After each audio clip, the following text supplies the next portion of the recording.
These are my top 10 basic tips for PvP in Guild Wars 2.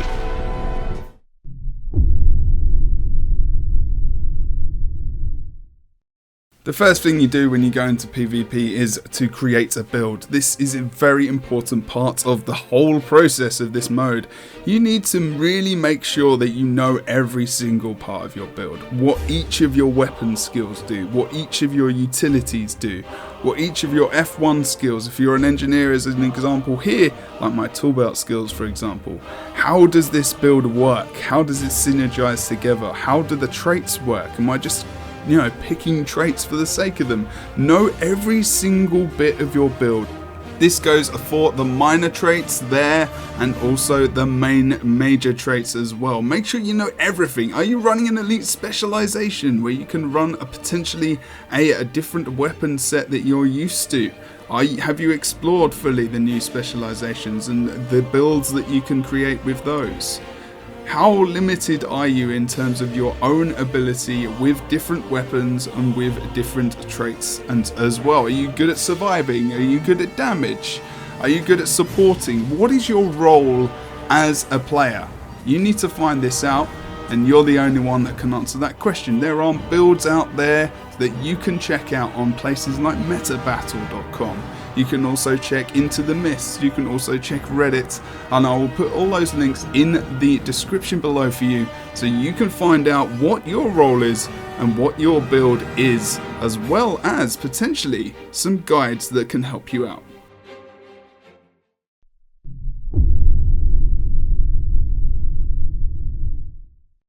Knowing which game mode you are currently in and the maps of that game mode is extremely important, especially for your success in PvP. Are you playing a conquest type mode where you have to capture points and there are certain strategies or also mechanics in that specific map that you do have to be aware of to be successful? Is there a lord to kill, such as on the Legacy of the Foefire? Are there buffs that you can channel for your team to give you an extra advantage on the map? What are the timings of these buffs that come out? How many times does a boss spawn on, say for example, Forest of Niflhel? What are these important mechanics that you must know and are very, very useful to know so that you are able to be successful in your PvP campaign? You can find out all of this information in the description below on the official Guild Wars 2 Wikipedia, where you can find out about all of the different game modes, the maps, the mechanics of the maps, how you score points, and everything else that you really need to know to make sure that you're able to get yourself prepared and ready for PvP action.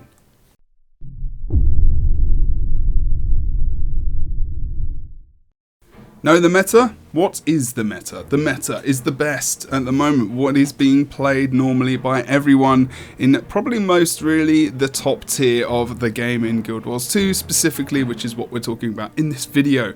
So that's going to be the basic builds that everyone's running and also how they mechanically are playing the game and using the maps to their advantage really as well. So recently in December it's been more of a conditioned tanky meta where we've seen very long sustained fights. Whereas we saw a couple of months ago before Heart Thorns came out, we actually saw very fast kills coming out on the map, less bunkery meta, where you had sustain, but you had a lot more player killing as well, and you could snowball maps into your favour on Conquest, for example, which is really our competitive scene in PvP. So if you know the meta builds and you know the way that maps are being played in terms of your team composition and your rotations, that really will give you an edge in, getting your way into PvP in all honesty, especially if you're playing those builds which are the meta. I'm going to do that, meta. So it's going to really help you out. So you want to try and learn those meta builds if at all possible. And like I said before, Meta Battle again is one of those good locations where you can find that build. And again, finding out some of those streams that some of the top tier players or even players that are playing meta builds are currently using. That's going to come up in the next tip.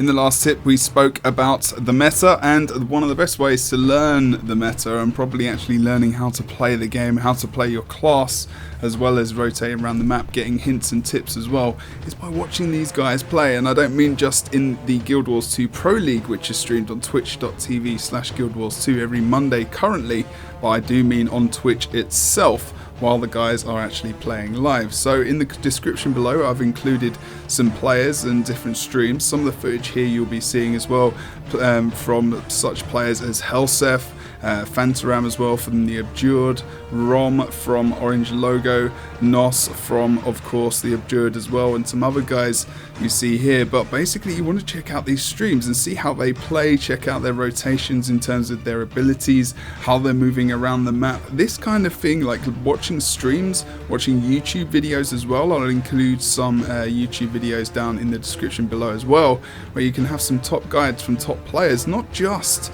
about the builds they're playing, but also things like, you know, Mesmers, where are all their port locations, Fiefs as well, their port locations, best ways that you can rotate the map depending on your team composition and stuff like that. Really important, vital information that can really help you get an edge in your PvP campaign, of course.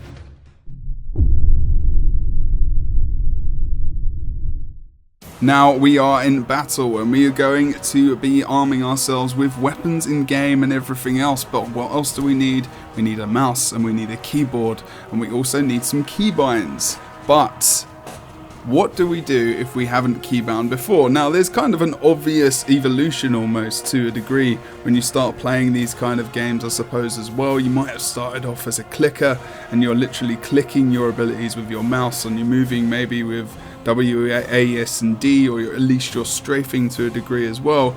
And really the evolution of this is kind of normally as well in MMOs, is you go from the kind of clicking to then like an MMO mouse, like a Razer Naga or something, where you've got up to 12 buttons on the side of your mouse, and then you go towards the quicker way to play, and that's going to be with keybinds.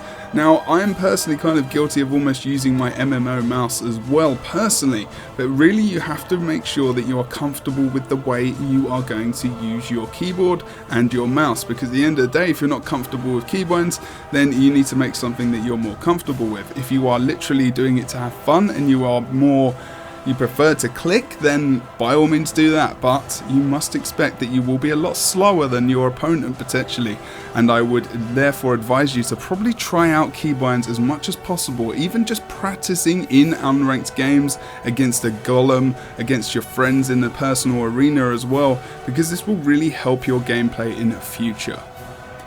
I can link you also a video in the description below from qqmore.net, where I got this image from as well, and you can learn too how to keybind up. He gives a great explanation of that, and also I will do a video in the future which I will link when that gets done. So now we're going to go over towards options and the camera. So this is a really important part of also your own gameplay, and getting this right before you enter into the fray. So by going to the top left hand side, you get the game menu, and you can bring up the options, which is the screen I have here, and this is what I'm talking about. So you need to go into general options and have a look at things like your camera and also your content guide, as well as also your combat and movement, because this is all very important stuff here.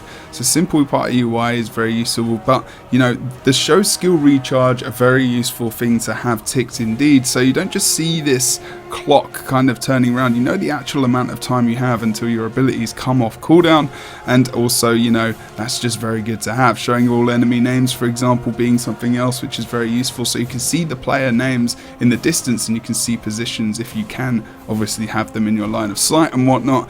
Other things really, I'm not going to go in massive depth, but this is just a really good way to, you know, help yourself out and actually, you know, use the camera angles to your advantage to get better line of sight of players, and also have more of a combat vision, I suppose, all around you, as well as awareness.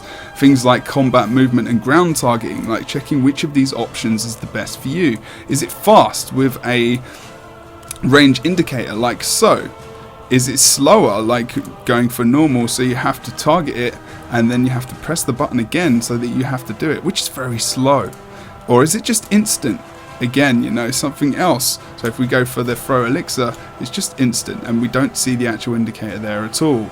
So, you know, all different for your own playstyle. I am indeed going to change that back. So if we do go and have a look at the rest of the menu, you can see other things here as well, like stop auto attacking on target. Auto targeting is off currently for myself, because things like if you want to charge your opponent, or if you want to use an ability which has mobility, but you don't want to go towards a target, you don't want auto targeting on, because you want to just use it as a mobile ability, you know, such as the great sword for the warrior, of course, or, you know, the sword for the ranger, something like that, where you sometimes, if you have something targeted, you end up going the complete wrong way. So you need to really look through these options and see what is the best for you. Something else which is very useful to use as well is standard enemy models. Now this is very good because it puts everyone in a human state of mind and literal body.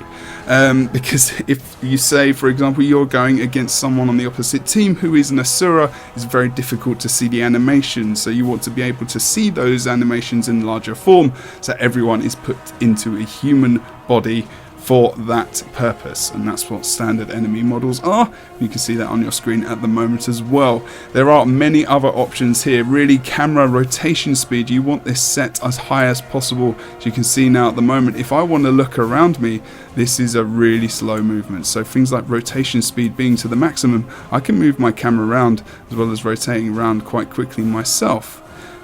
If not, it's slow as anything, as you can currently see. So that's obviously a very good thing to have. These camera settings are mainly for my casting, but also, you know, I've got a little bit of view here, so I can see anyone coming up behind me if I haven't checked behind me, and also I have a lot of field of view here as well, so I can see incoming enemies and potentially what's going on over on a potential another cap point on the map I'm on at that present point in time. So otherwise, you can have a look through these options, but I do urge you to go through these options, have a look, see if there's anything here that you can fix up, because maybe you're stuck here or somewhere on the rotation speed, and you could be moving yourself around a little bit quicker and being able to be aware of those players that are situated around yourself here as well.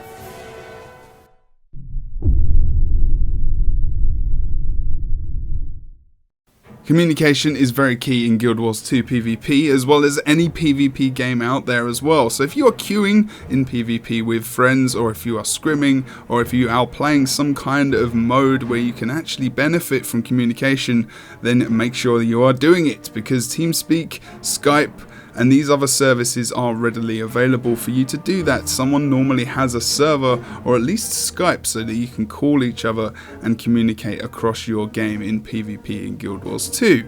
So why is it useful? Well, there's a couple of reasons. More than a couple. It's very, very much needed, because you need to focus positions on the map. You need to communicate who you want to kill. You need to communicate if you are having problems and you need support, or you need to be rezzed. If you have to type this, as well as things like I'm going down, so I'm going to need some healing or some rezzing fairly soon, the reactions are a lot quicker. It's communication, it's hearing, it's talking, it's a lot better, you know, communication is good. Whereas if you're rolling into a map solo, you will notice the difference very, very quickly. You can't communicate with those guys very well, you don't know them at all either, so it's very difficult to know whether or not they're going to read the chat, or if they're going to be able to react in time. So the next tip really is about what do you do if you don't have TeamSpeak and you're not playing with people that you necessarily know.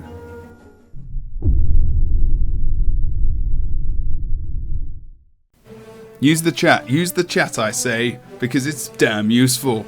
The reason the chat is there is to talk to other people, so why not use it firstly when you get into a PvP game, your queue has popped and you're in there straight away, especially if you're solo queuing and you're not on comms with other people. This is going to be your way to know who's playing what and what you want to do as your initial map rotation. So this is always very important, because sometimes this can really indicate who is going to win the game, especially if you are solo queuing as well. So you need that initial movement into the map to be as good as it can be. So ask the questions: who's playing a supportive build, who can 1v2 quite well, Who's going to take the close point? Is anyone going to go and take the far point and contest it? Are we going to team fight? Do we disengage if we start to lose people? Yes, sometimes you really want to do that. You know, all these different things in the mid game, and also if you have actually wiped as a team in the first instance, try and use the chat to regroup in some way, but use the chat to your benefit, because the other team might not be, and you might actually be able to communicate and say, maybe we can jump to this point 2v1 quickly, or maybe I could be in a different position on the map because this isn't working. But remember, /team.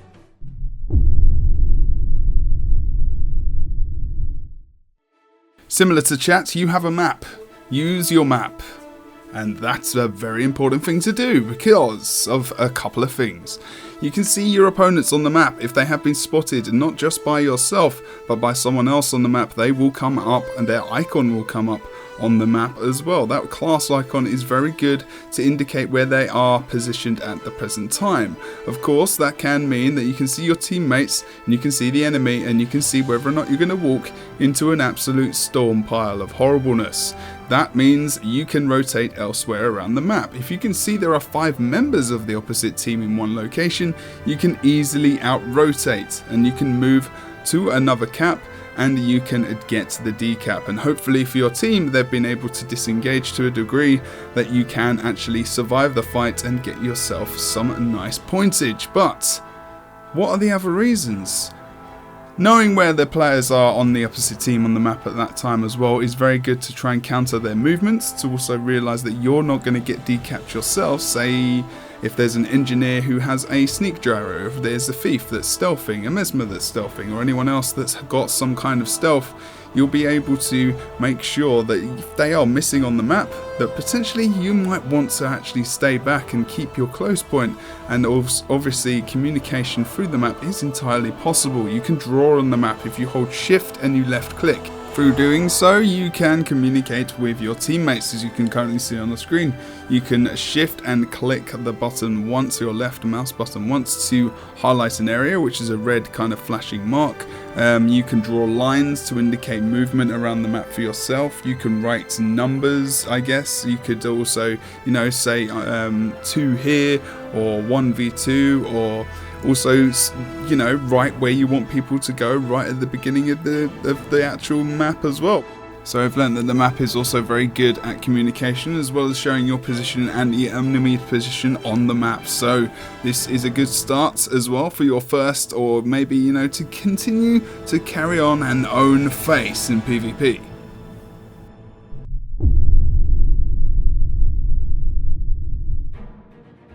Losing sucks majorly. We don't like to lose, it's just the way it is, it's the way we're programmed. We want to win, we want to feel good, but if you win all the time, you're not really going to be learning that much. So I would say that losing, you could look at it in a different way. Rather than being frustrated, angry, also taking it maybe out on your teammates in chat, or also out on your friends, remember that you're learning, you're still playing the game, you're trying to get to grips with the mechanics, you're trying to learn your class. And even if you've switched class and you're quite an experienced player, you know, it takes time to get that synergy of your build and play with your team. It's not just a, you know, overnight thing. Try not to get too frustrated.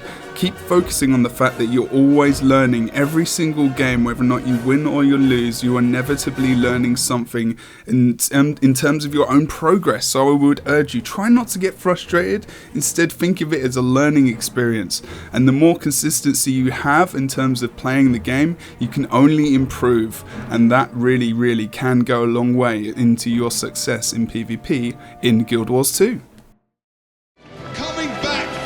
Loser bracket, winning 2 full series.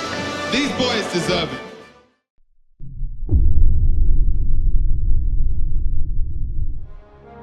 It sounds obvious. Fun is really why we're here as well. You want to have fun playing the game, playing competitively, winning. You know, even if you're losing, you don't want to get too frustrated and angry, but you want to progress, you want to get better. Come on, boys! Come on, boys! So guys, go out there, have fun, give them hell, and I'll see you on the next video.